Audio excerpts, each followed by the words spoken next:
พิธีประดับเปลี่ยนกาลนึก50 ปีวันสถาปนาสาธารณรัฐประชาธิปไตยประชาชนลาวให้แก่พนักงานรัฐกรพนักงานอาวุโสบำนาญคงเขตเทคโนโลยีและการสื่อสารแขวงได้จัดขึ้นในวันที่23กรกฎาคม2026ที่ห้องประชุมของตน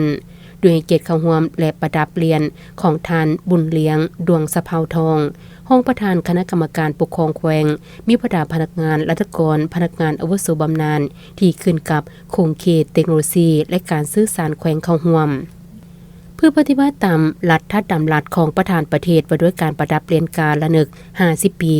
วันสถาปนาสาธารณรัฐประชาธิปไตยประชาชนลาวพนักงานรัฐกรประจำการและบำนาญของแขวงบุรีคำไซรวมทั้งหมดจำนวน 6,653 ทานหญิง 1,800 กว่าทานการประดับเปลี่ยนกาลนึก50 ปีวันสถาปนา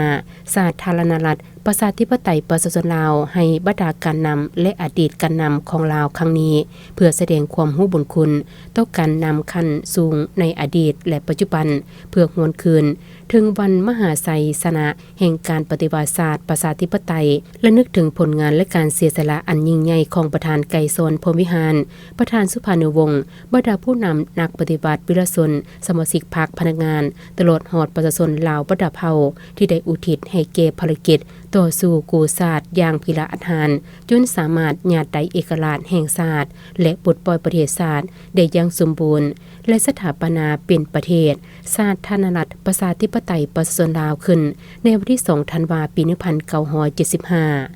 สำหรับพนักงานราชการประจำการและบำนาญคงเขตเทคโนโลยีและการสื่อสารแขวงที่ได้รับเปลี่ยนกาลนึก50 ปีในครั้งนี้รวมทั้งหมดมีจำนวน54ทานหญิง19ทานในนี้พนักงานบำนาญ24ทานหญิง14ทานให้เกียรติประดับและมอบเปลี่ยนกาลนึก50 ปีแก่พนักงานราชการผู้ประจำการและบำนาญในครั้งนี้โดยแม่ท่านปุ่นเลี้ยงดวงสะเภาทองห้องประธานคณะกรรมการปกครองแขวงบุรีคำไซ